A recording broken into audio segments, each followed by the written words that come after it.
Your dog just pressed their cold nose against your hand, and you reached out to pet them because that is what you've always done. That is what you assumed they were asking for. What if I told you that nose press had almost nothing to do with petting, and everything to do with something your dog does to mark you as theirs? A behavior so quiet, so brief, that most owners have never realized it was happening, even though their dog has been doing it to them multiple times a day for years. Welcome to Cute Pet Family. Subscribe right now, because what you're about to learn will completely rewrite the meaning of one of the most familiar gestures in your daily life with your dog. And once you see it for what it is, you will never feel that cold nose the same way again. Let's start with what everyone assumes. Dog noses hand. Dog wants attention. The interpretation is automatic because it maps onto something familiar. A request, a tap, the canine equivalent of "excuse me, pet me." And to be fair, dogs do sometimes use nose bumps to initiate interaction. But the gesture has a much deeper, much older function that most owners have never been told about. A function that has nothing to do with asking for anything, and everything to do with claiming something. The cold nose pressed briefly against your skin is not a question. It is a signature. To understand what is happening, you have to understand something about how dogs experience the world. A dog's perception of reality is not primarily visual. It is chemical. The dominant sense in your dog's brain is olfaction, and the area of their nervous system devoted to processing scent is proportionally about 40 times larger than the corresponding region in your brain. But here is the part most people don't know. Dogs do not just receive scent passively. They produce scent actively. Specifically, dogs have several scent-producing glands distributed across their body, and one of the most concentrated zones of these glands is around the muzzle, the lips, and the area immediately surrounding the nose. When a dog presses their nose against you, they are not just touching you with cold skin. They are transferring a chemical signature from their face onto your body.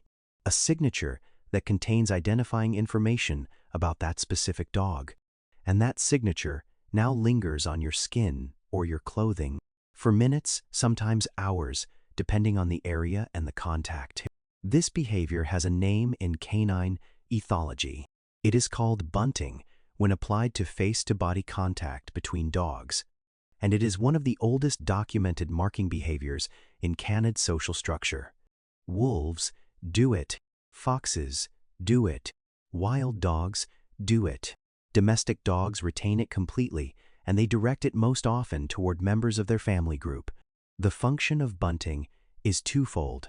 First, it claims the bunted individual as a member of the bunter's social unit.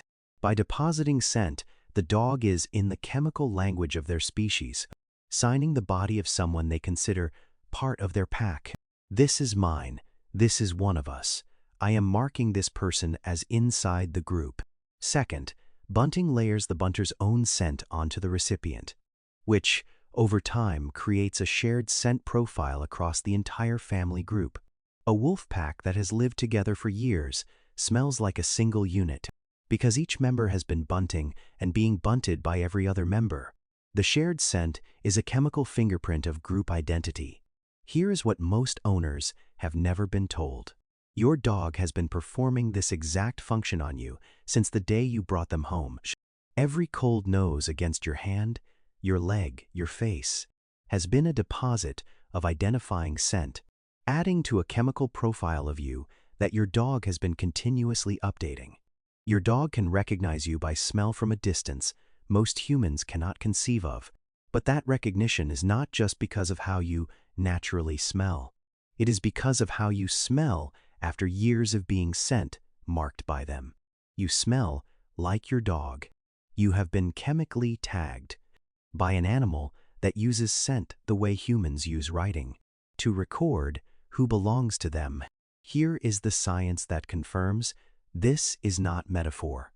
A 2013 study at the Helsinki University of Technology examined the role of scent glands In canine social marking and group cohesion, researchers identified multiple anatomical regions of the canine head and face that produce distinct pheromonal signatures and documented that contact-based scent transfer was a primary mechanism for maintaining social bond stability within domestic dog households. A separate study published in Applied Animal Behavior Science in 2018 found that dogs with more frequent face-to-body contact behaviors directed at their owners showed lower stress markers and higher behavioral indicators of secure attachment. The dogs that nose-bumped more were not asking for more attention.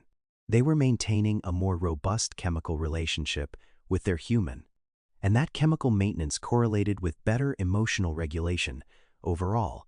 The bunting was not a request. It was relationship infrastructure.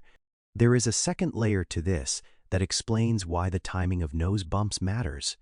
Researchers have observed that bunting frequency increases in several specific contexts. The first is after the dog has been separated from the owner, coming home from a walk, returning from another room, waking up from a nap. The first thing many dogs do upon reuniting is a brief nose contact. This is not a greeting in the human sense. It is a remarking. The chemical signature on the owner has faded slightly during the separation, and the dog is refreshing it, restoring the connection to its proper concentration. The second context is environmental change. Dogs often increase nose bumping when new smells enter the environment, when a visitor comes, when groceries are brought in, when laundry is done. The owner's chemical signature has been disrupted, and the dog is repairing it, layering their own scent back on top of the new ones. The third context is connection seeking. Dogs that have not had close proximity contact with their owner for a stretch of time will initiate a nose bump as a way to re-establish the chemical baseline of the relationship. This is the version humans most often interpret as, they want pets, but the petting that follows is a bonus. The bunting itself was the goal. Here is the part that quietly changes everything about how you experience this gesture. When your dog nose bumps you, they are doing something that, in their species' social logic, is reserved for the closest members of their family unit. Wolves do not bunt random pack members. They bunt their mates, their offspring, and their closest social affiliates. The behavior is, by every measure of canid social positioning, a high-status, intimate, family-only act. Your dog has selected you for inclusion in that category, not just emotionally, in the way humans use the word selected, biologically, chemically, by the deepest mechanism of social identification their species has evolved. You are, in your dog's behavioral world, marked as theirs, with the same kind of marking their ancestors used to keep their families coherent. Across the entire history of canid evolution, there is one more thing about this behavior that almost no one notices. The location of the nose bump matters. Bumps to the hand are usually general remarking. Bumps to the leg or thigh tend to occur when the dog wants proximity but not interaction. Bumps to the face are reserved for moments of high emotional intensity. Greetings after long separations, moments of distress, moments when the dog is checking on you.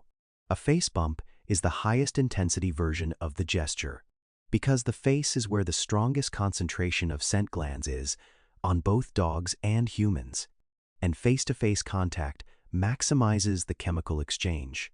If your dog nose bumps your face when you are crying, sick, or upset, they are not just asking for closeness.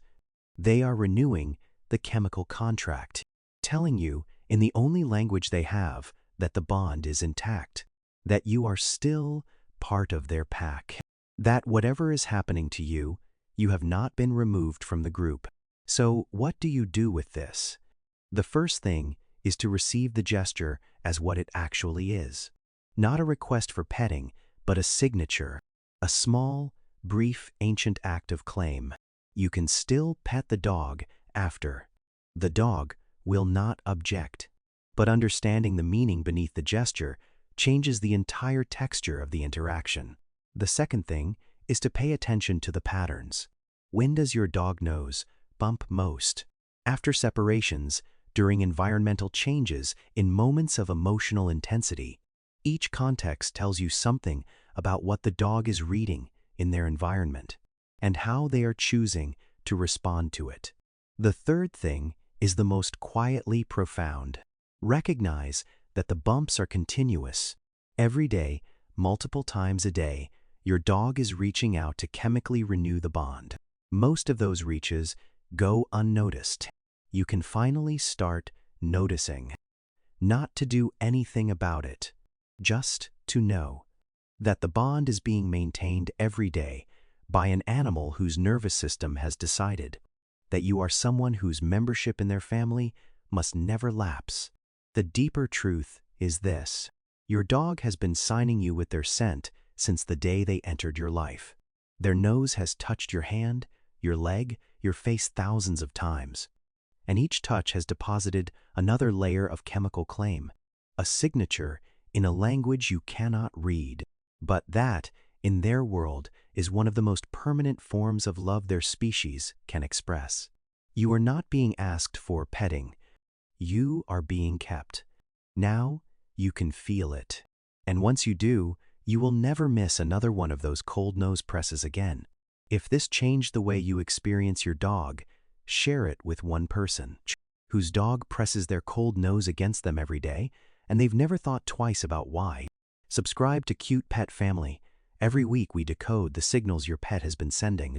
Since the day they came home, they've been speaking. It is time you finally learn to listen.